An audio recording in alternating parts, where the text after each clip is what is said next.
بسم اللہ الرحمن الرحیم. عزیز طلبہ السلام علیکم. آج ہمارا جماعت 12ویں کا حصہ نثر سے جو دوسرا چیپٹر ہے اس کا موضوع ہے، اور ہم اس چیپٹر کا تعارف پڑھیں گے اور ایک نثر بارے کی جو ہے وہ تشریح بھی دیکھیں گے. سبق کا عنوان ہے بچوں تشکیل پاکستان، اور مصنف ہے اس کے میاں بشیر احمد. صنف ادب میں بچوں یہ مضمون نگاری ہے. مضمون جو ہے بچوں اس کی اگر ڈیفینیشن دیکھیں تو کسی بھی موضوع کا انتخاب کرنا، اور انتخاب کرنے کے بعد اس موضوع کے حوالے سے جو بھی آپ کے پاس نالج ہے وہ تحریر کر دینا مضمون کہلاتا ہے.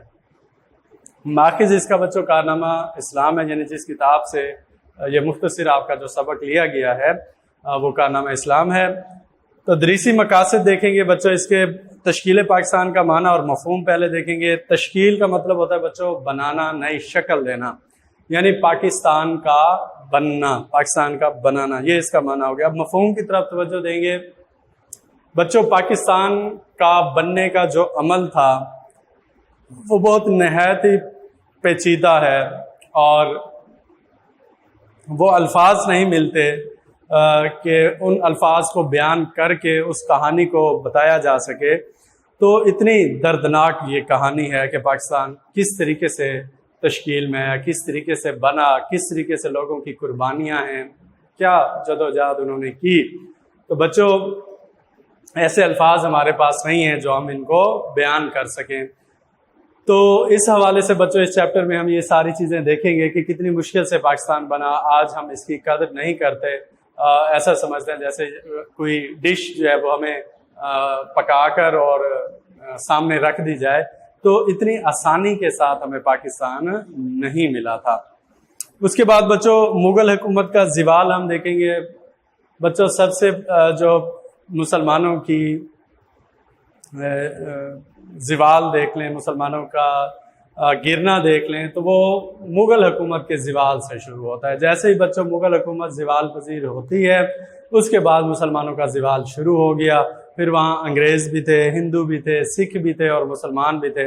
جب اتنی ساری اقوام وہاں پہ اکٹھی ہو گئیں اور مسلمانوں کی حکومت بھی نہیں رہی، تب مسلمانوں کو یہ احساس ہوا کہ بطور قوم اب یہاں پہ ہمارا رہنا آسان نہیں ہے، بہت مشکل ہو چکا ہے اب یہاں پہ ہمیں زندگی گزارنا.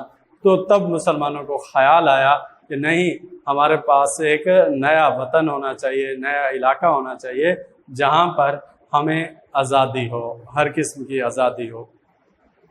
اس کے بعد تشکیل پاکستان میں مذہبی تحریکیں.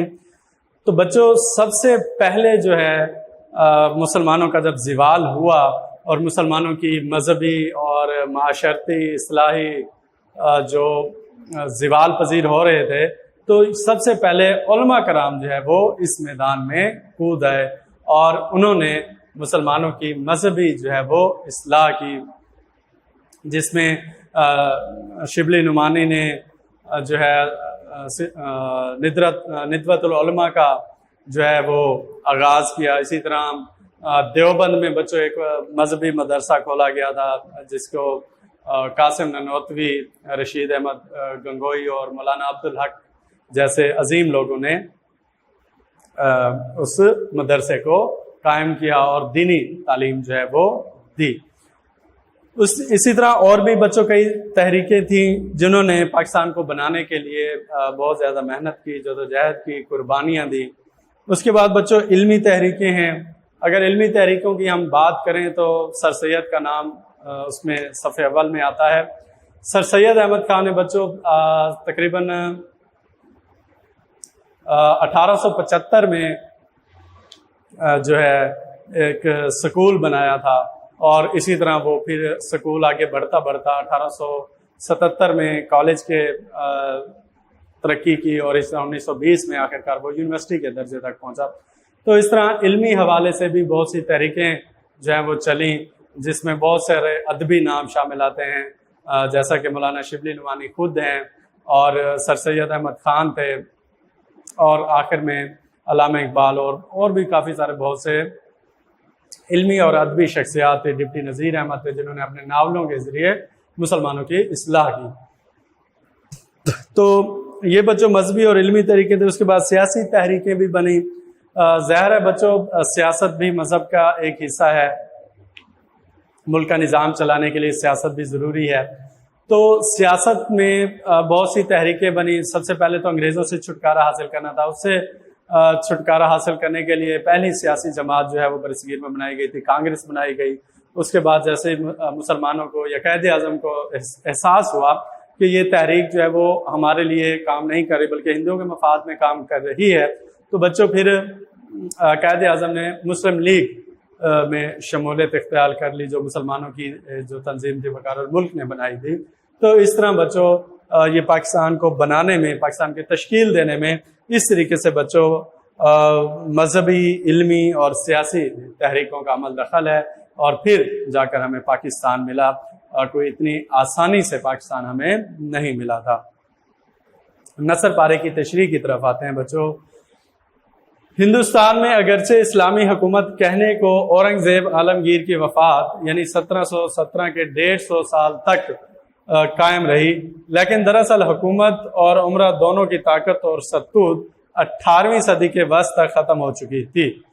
تو سب سے پہلے ہم یہ پہلی لائن کی طرف آتے ہیں کہ ہندوستان میں اگرچہ اسلامی حکومت کہنے کو اورنگزیب بچوں مغل حکومت کا 6واں بادشاہ تھا, اور اس کا جو 49 سال کا دور حکومت تھا ایک اچھا دور حکومت رہا ہے, ایک یادگار دور حکومت رہا ہے, ایک مثالی دور رہا تھا. تو اس اورنگزیب عالمگیر کا تک کا جو زمانہ تھا یہ بہت اچھا اور شاندار زمانہ گزرا ہے.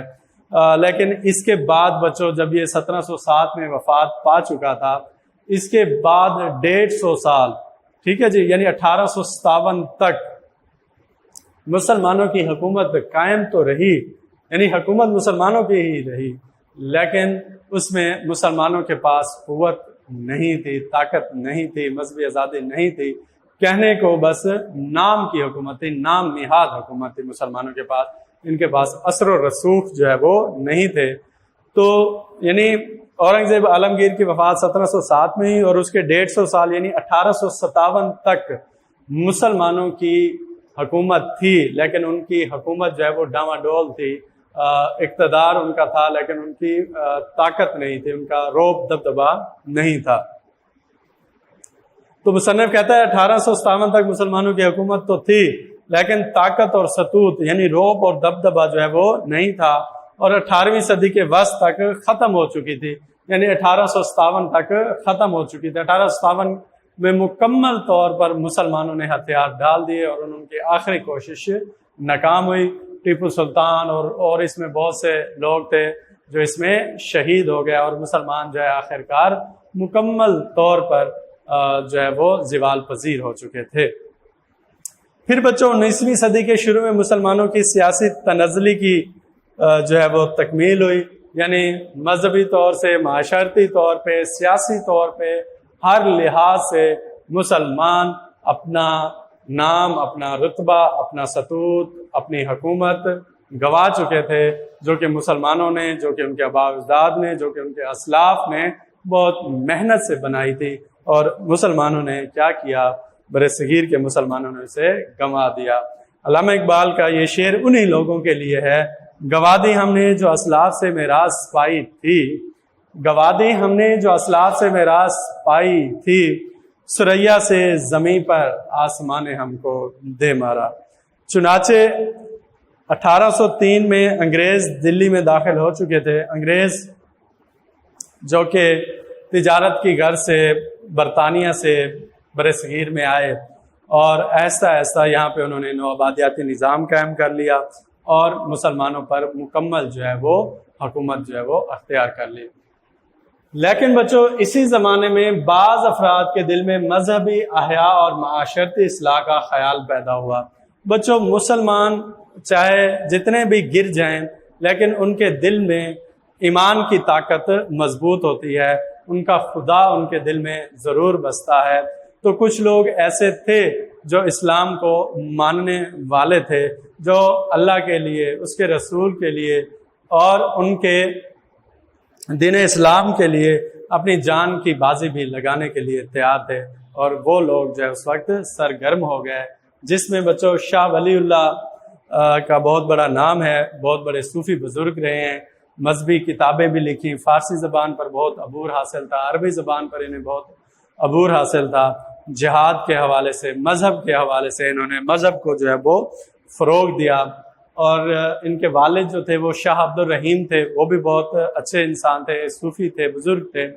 تو ایسے ہی والدین کی اولاد پھر شاہ ولی اللہ جیسی ہوتی ہے۔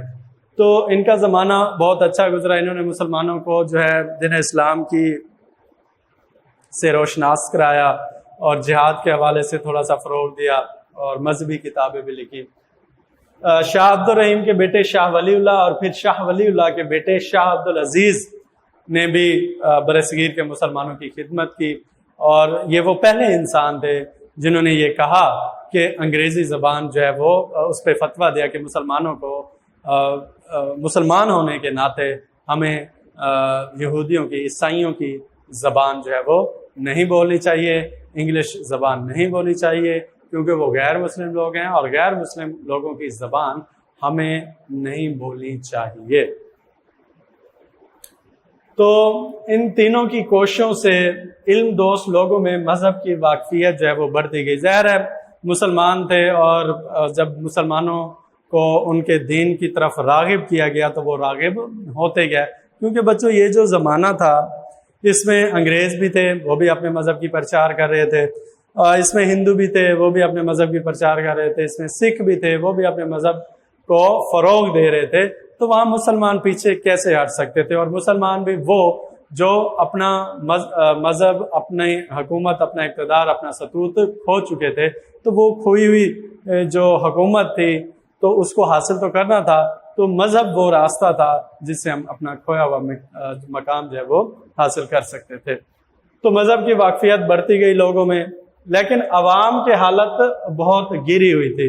یعنی جو پڑھے لکھے لوگ تھے بچوں، وہ تو جانتے تھے، عقل شعور رکھتے تھے، علم رکھتے تھے، اللہ کو پہچانتے تھے، رسول کو پہچانتے تھے، دین اسلام کو پہچانتے تھے، لیکن جو عام عوام تھے، جو عام لوگ تھے بچوں، ان کے اندر بہت ہی ان کی حالت بہت گری ہوئی تھی، اور مذموم، گھٹیا، بری، یعنی جو مسلمانوں میں شرعن جو چیزیں جائز نہیں تھیں، ایسی گھٹیا معاشرتی رسموں میں مسلمان اور ہندو میں زیادہ فرق نہ رہا۔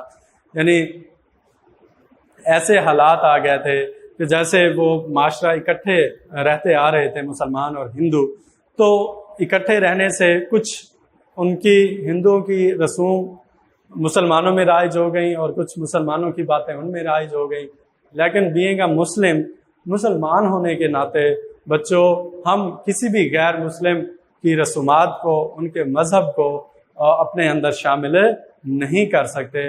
ہمارا مذہب ایک مکمل مذہب ہے، تو ہم اس میں کس چیز کا اضافہ نہیں کر سکتے، اور نہ ہی اس میں کس چیز کو ختم کر سکتے ہیں، مٹا سکتے ہیں۔ تو بچوں وہ معاشرہ ہندو معاشرہ بھی تھا، مسلم معاشرہ بھی تھا، تو دونوں معاشرے اکٹھے رہتے تھے، تو ایک دوسرے کی رسومات ان میں کچھ شامل ہو گئی تھیں، کچھ مذہبی حوالے سے، کچھ سیاسی حوالے سے، تو یہ بہت گھٹیا بات تھی مسلمانوں کے لیے۔ تو ایسے ہی مسلمانوں کے لیے اقبال کا یہ شعر، اٹھا کر پھینک دو باہر گلی میں، اٹھا کر پھینک دو باہر گلی میں، نئی تہذیب کے انڈے ہیں گندے۔ تو آج کا چیپٹر جو ہے، آج کا جو موضوع تھا چیپٹر کا، اس کا تعارف اور یہ نثر پارہ جو ہے وہ اختتام پذیر ہوتا ہے۔